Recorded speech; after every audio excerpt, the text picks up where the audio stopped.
The horror movie syllabus is going to Europe, metaphorically speaking, because we hate to travel.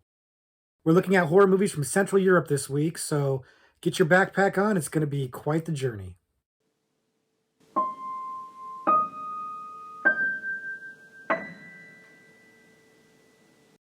Hi, everyone. Welcome to the Horror Movie Syllabus. My name is Professor Victor, and I'll be your host as we go through all the essential, interesting, noteworthy, and notorious modern horror films. If you're new, check out the introduction video. There's a link to that in the description below. It'll give you a pretty good idea what we're all about here. But in short, we're going to look at a particular subgenre of horror and then examine 3 movies from that subgenre. Today's subgenre is horror movies from Central Europe. And I really enjoy these international foreign subgenres for a number of reasons. A lot of the times it's just because they're good movies, but I like seeing movies from a particular region and then noticing trends or tropes or themes that seem to repeat in those movies. Now, admittedly, some of that might be driven by the movies I happen to select, so it is an imperfect science to say the least. But I have noticed when we've done past subgenres in particular regions, seeing certain motifs, seeing certain themes that kind of tend to prevail or permeate in those regions. And Central Europe is no exception to that. In watching the movies from Central Europe, I noticed that they tend to be very bold and challenging movies that are, pushing the boundaries of what you can think of in terms of story and in terms of film. And they also tend to be rather disturbing and often gory. And that's part of that boundary pushing, is pushing the limits of what people would call good taste. So they can be challenging films, gory films, but really fascinating and ambitious films. I have liked what I've seen out of Central Europe quite a bit. Now, it's quite a broad region, and again, it may be indicative of just the movies that I'm choosing, but I saw, and you'll see it in this video, these themes of boundary pushing, gore, and disturbingness, and edginess, if you will. And I loved it. I actually thought it was fantastic. So why don't we go ahead and start digging into that, frankly? Why don't we look at the examples, and I can illustrate what I'm talking to you about, and basically prove my thesis, if you will. As usual, we're going to rank the movies in undergraduate, graduate, and postgraduate level. And in this case, they're going to go in increasing order of how controversial they are. Because we've got some controversial taboo subjects that we're going to be hitting on.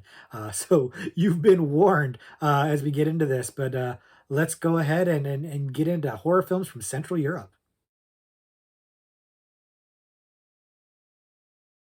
The first movie that we're talking about today, the undergraduate level selection, is Goodnight Mommy.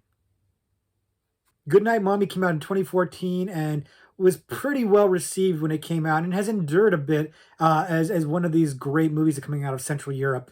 It has its following, it has its praise, it's noteworthy, it's definitely got a great reputation, and it's frankly well deserved. If you haven't seen the movie before, if you're unfamiliar with it, the movie is about 2 young boys, twin boys, and their mother coming home from surgery, and her face is all bandaged up. And the 2 boys start to suspect that the person under the bandages is not really their mother, but is actually an imposter.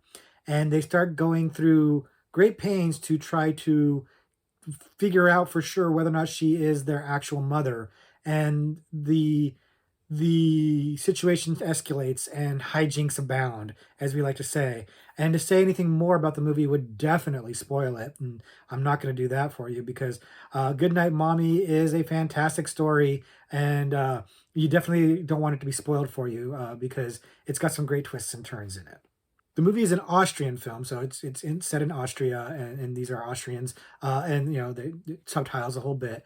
And I don't think that the fact that it's in Austria changes anything culturally to make it harder to follow or understand at all. I think that this story is something that could translate to pretty much any culture. I think that anybody can relate to these children and their imaginations running away with them, or is it their imaginations? Uh, and the paranoia that's setting in about this woman who claims to be their mom, but they can't see her face, and they're very suspicious. It works really really well. It's, you know, a large chunk of this is mystery, but it is a bona fide horror movie. But unraveling that mystery is part of the fun, and definitely part of the reason why you don't want this movie spoiled for you. Now, the premise of the movie is an interesting one because the idea that these boys would suspect that their mother is not really their mother maybe seems a little bit far fetched. And I do think that by the end of the movie, everything is resolved and explained to your satisfaction. But when doing research for the movie, I found out about something called Capgras syndrome, which is I'd never heard of before, and is this syndrome where people believe that family members or loved ones are not real, that they are imposters and they're not the real person. It's a real syndrome. It's a real mental illness, if you will. And so the movie's building off of something that I think actually authentic. And I did not realize that when I watched the movie. It didn't really bother me or take me out of the movie. But knowing that it's got that authenticity adds a layer to it that makes it a little bit more believable and a little bit more fun as a result. The movie is really well made. It's a tough one because I really don't want to spoil it for you, so I don't want to talk too much about why it's so well made and how it's well done. But I will say that the mystery resolves itself in a fun way, and it benefits from repeat viewing, so you can see that the answers that you're given are earned. They are there. They don't really cheat much in this movie. It really works out pretty well, and on repeat viewing, you'll see how everything was set up, and it all falls together rather nicely. That authenticity, that attention to detail, if you will, is what makes the movie work for me so well. A lot of times, movies like this can fall apart at the end. This one, to me, does not.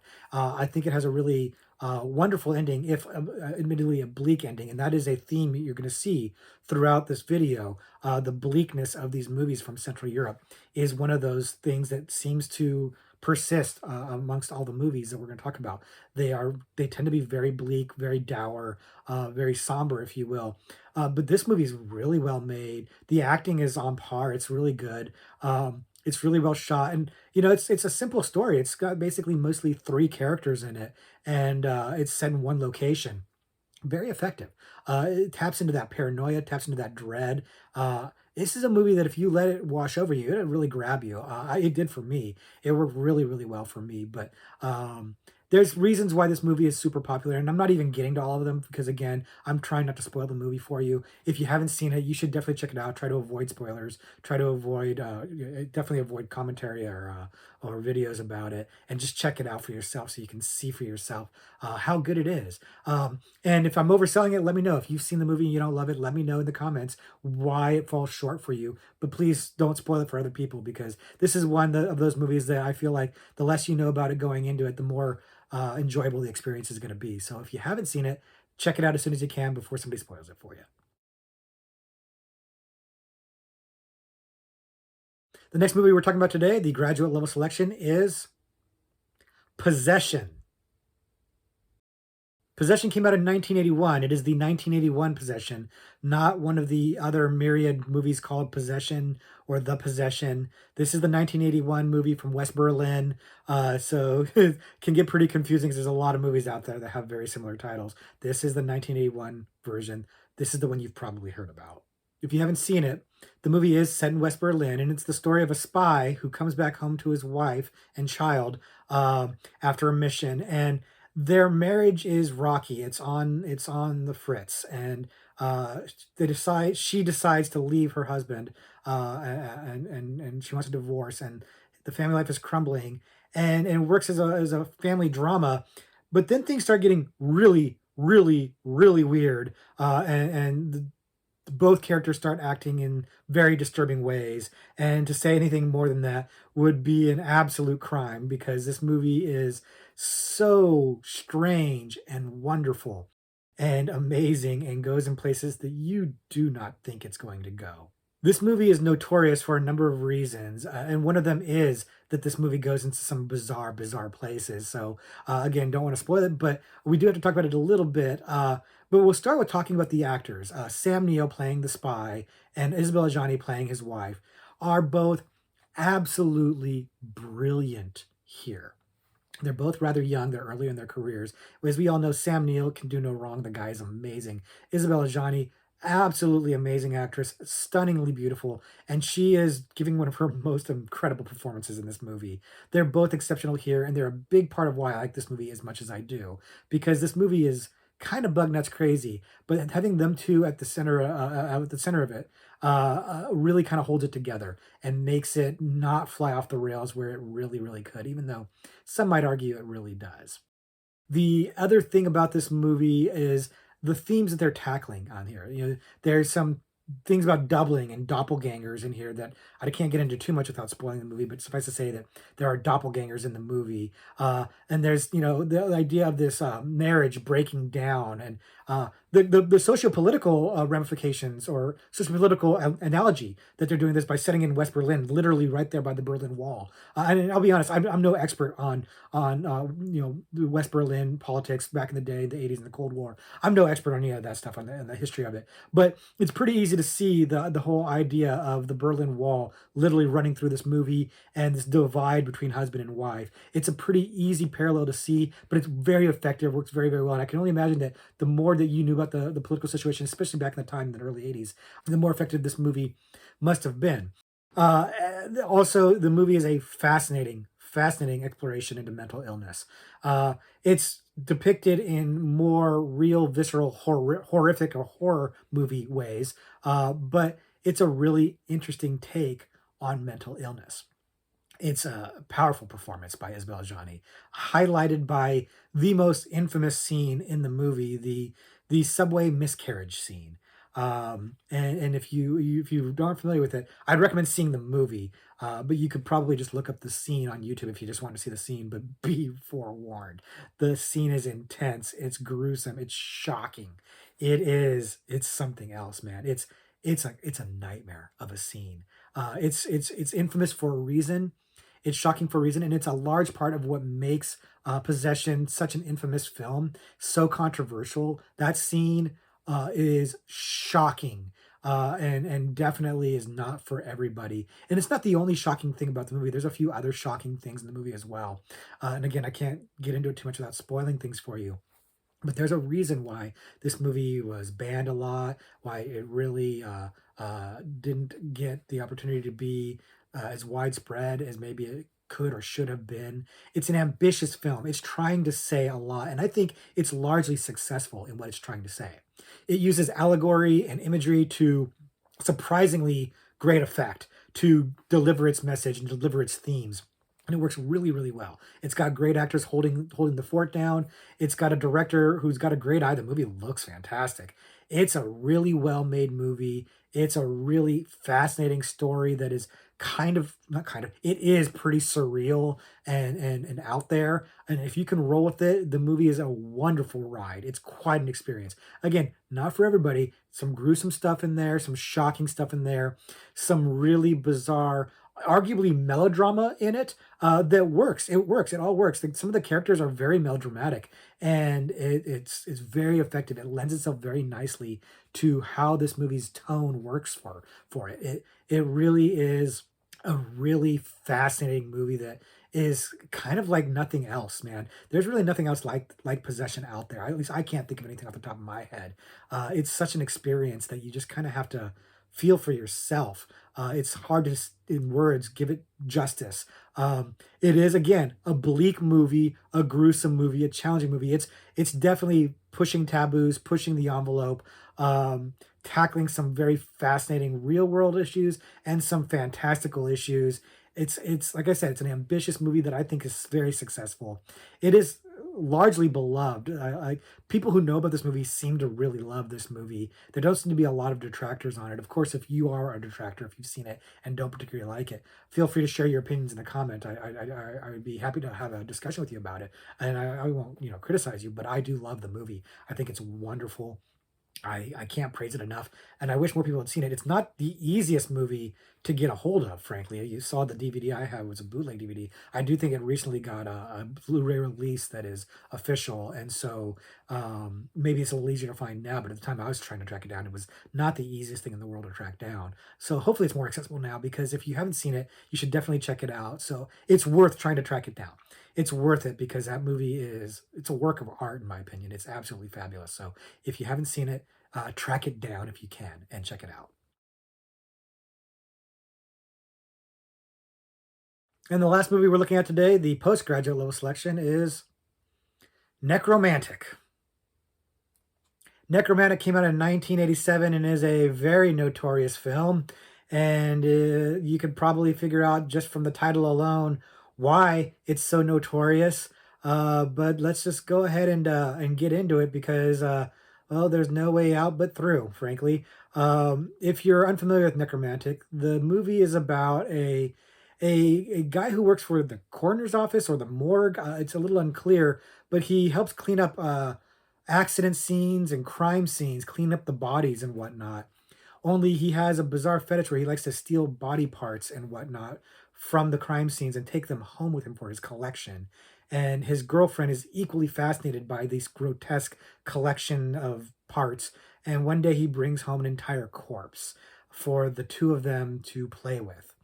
And we're going to leave it there, not only to not really spoil the movie, because again, listen to the title, you can figure out where we're going here, but also just from the interest of good taste, man. Like, this movie is obviously taboo and shocking for the sake of being taboo and shocking.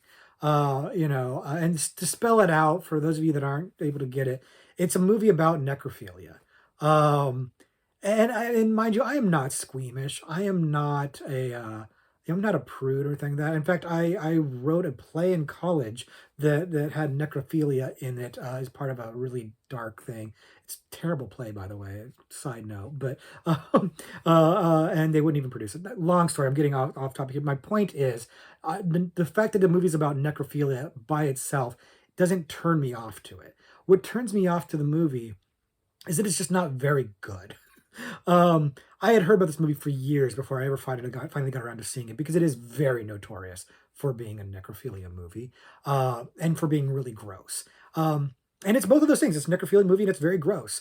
But it's also very poorly made. It's shot poorly. It's acted poorly. The special effects, admittedly, considering they had like no budget, aren't bad. They're actually pretty good.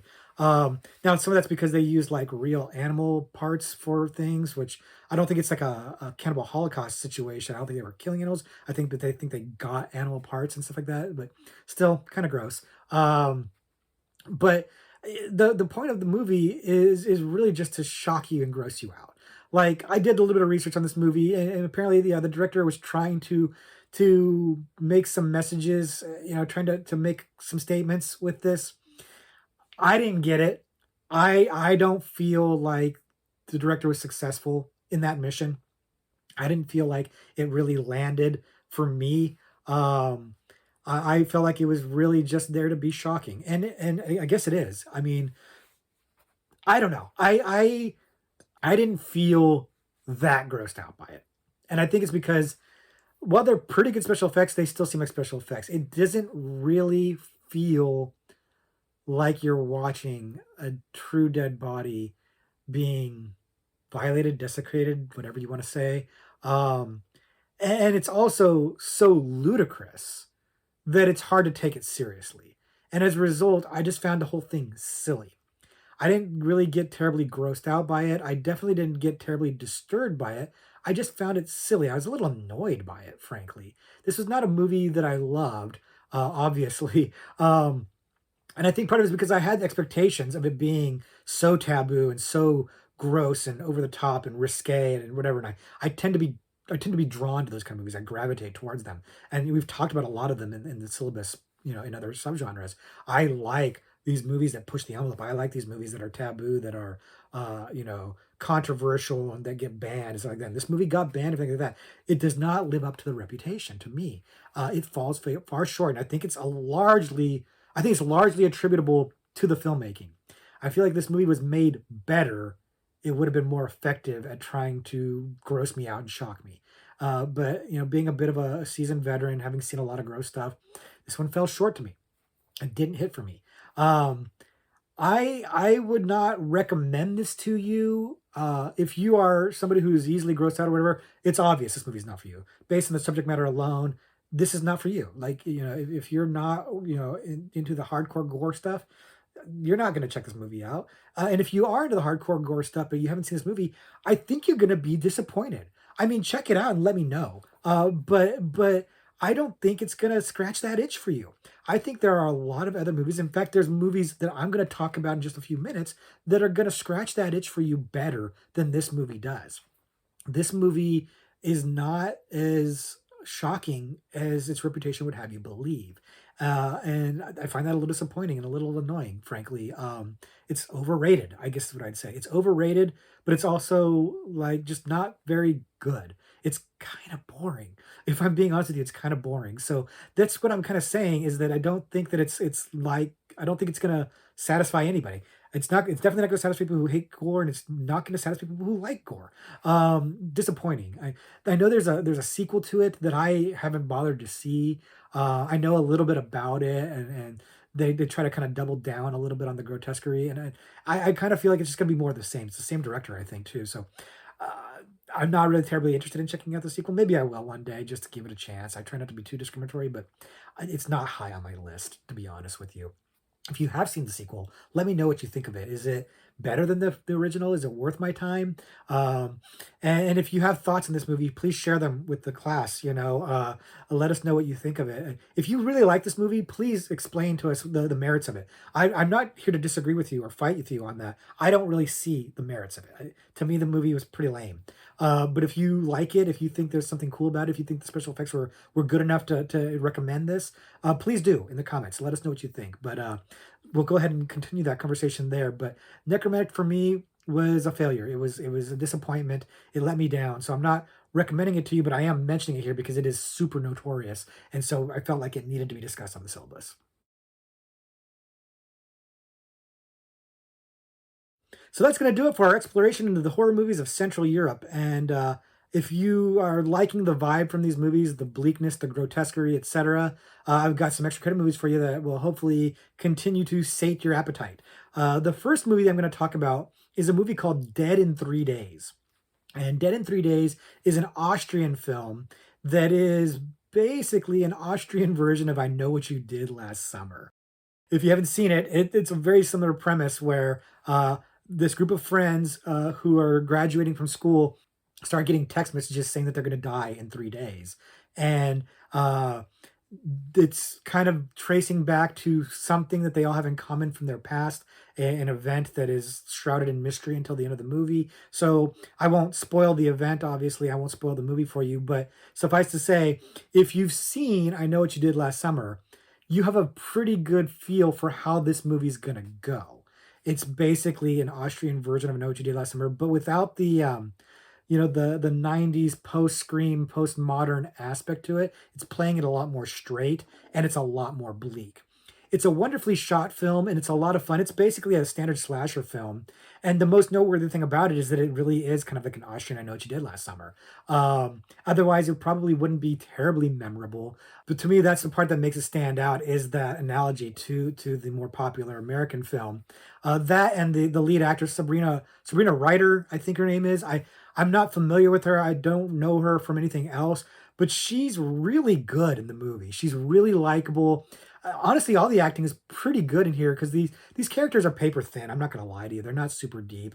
But the lead is so compelling that I found myself drawn into the movie. I enjoyed it quite a bit. It's again not a deep movie, but it's well made. And I liked a dour, bleaker version of I Know What You Did Last Summer. I like that movie, and so I liked seeing like this more serious and darker take on it. It worked for me, and so if that sounds like something that would be interesting to you, then this would be a movie that I think you would enjoy.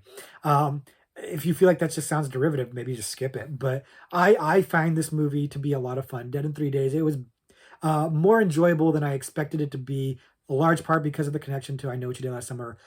Big part because of the likable lead actress. And then just the bleak look of it, the bleak feel, the bleak tone. All of that to me made it a fun ride.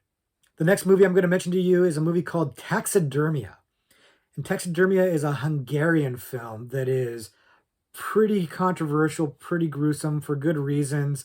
It's really out there. It's not going to be for everybody. If you haven't seen it, The movie is it's kind of like an epic in a way that it follows like 3 generations of men, starting with a soldier during wartime and then going to a competitive eater, who is the son of the soldier, and then to the son of the competitive eater who is a taxidermist, which is where you finally get to the title of the movie. And this movie is challenging for a number of reasons, not the least of which is the storyline is kind of meandering and it's hard to figure out where it's going.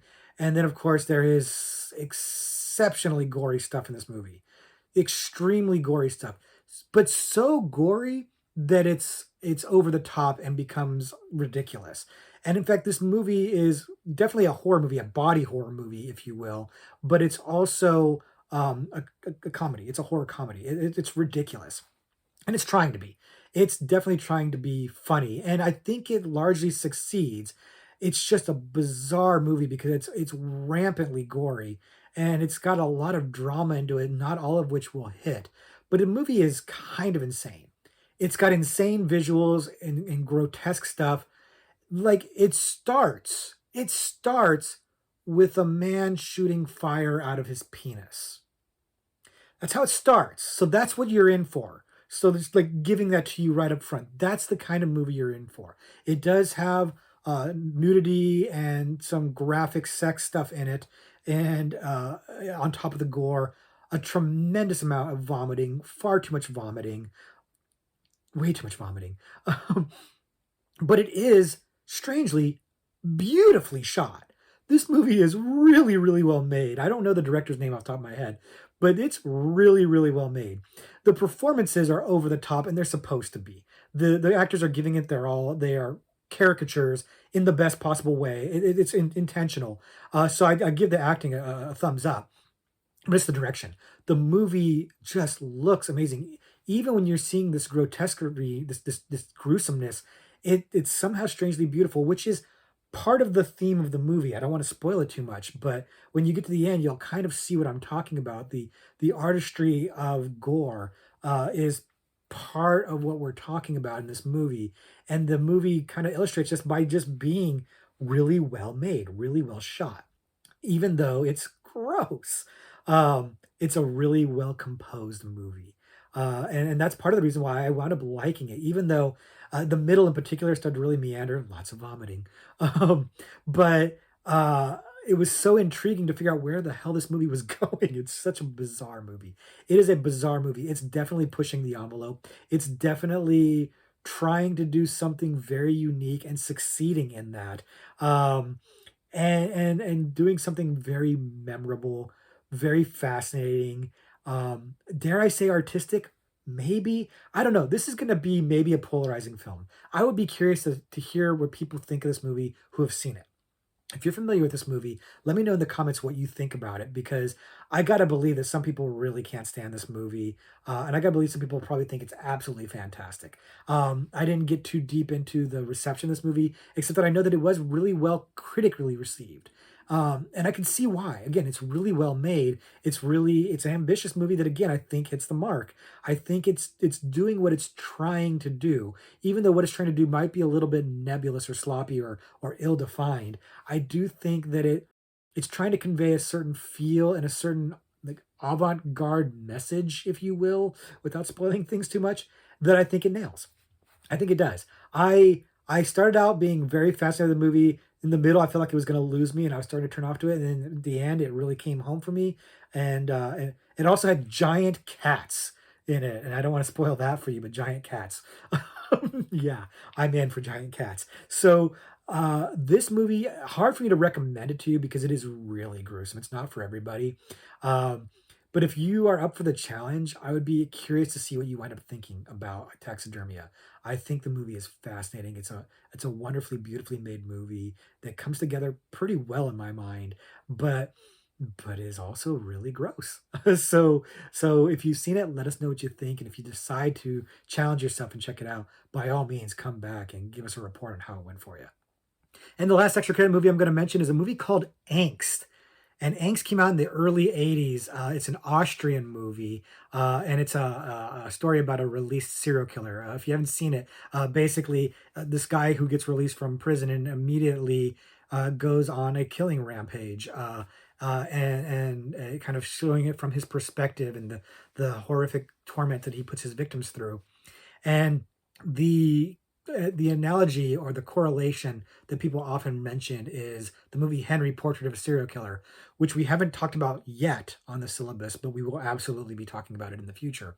Um, and when I watch this movie, I can see the parallels. I see why people compare it to Henry. And it's an unfortunate comparison because Henry is a far superior film in my mind. It's better made, better performance, better subject matter. Um, and without getting too much into it, Henry is the story of Henry Lee Lucas, American serial killer, and Angst is the story of Werner Werner Niesek. I'm not sure I'm pronouncing that correctly, but Austrian serial killer. So the parallels are there. The thing about Angst for me is I never quite got into it. It didn't draw me in and didn't quite horrify me the way Henry did. Um, which is why I say I think it suffers from the comparisons. That's not to say that Angst is a bad movie. It's not. It's a good movie. It's not badly made.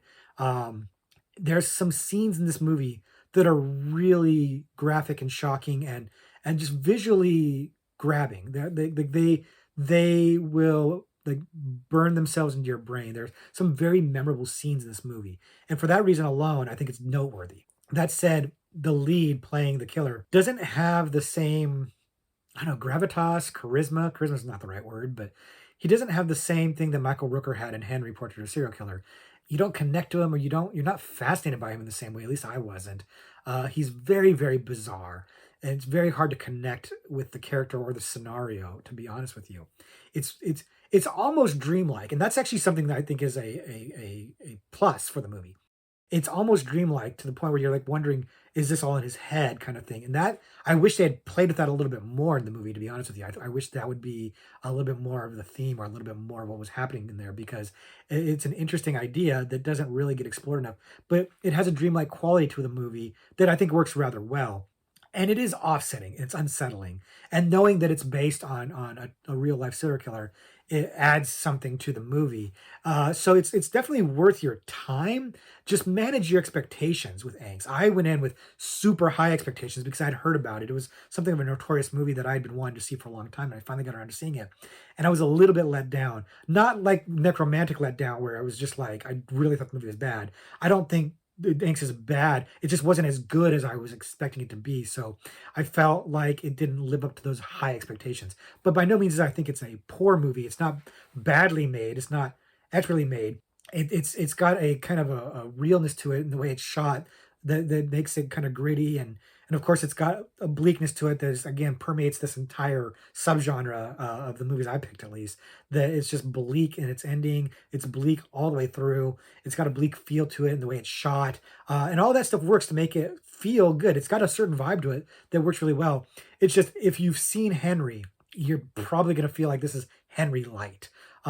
If you haven't seen Henry, you might really be into this. I would say watch this movie first before seeing Henry because I think Henry's the better of the two, and they're very similar in a lot of ways. But it's definitely worth mentioning here. Definitely worth your time if this is your kind of movie. Again, not for everybody. Seeing this killer torment people, unsettling to say the least. Not as unsettling as Henry, but it's an unsettling movie on its own. But it is a good movie, and it's got a. I really like the ending. It's got a great ending, in my opinion. So uh, that's what it is.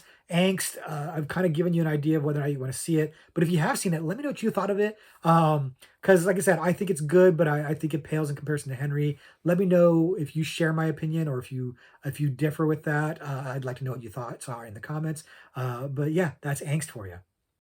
So that's going to do it for our exploration into the horror movies of Central Europe. I'm sure there's many more that I didn't touch on, and or ones that I might be touching on in other subgenres, frankly. But feel free to leave in the comments suggestions from Central Europe that you think would be worthy of people's time, maybe worthy of my time. Maybe I haven't seen it. I appreciate your recommendations.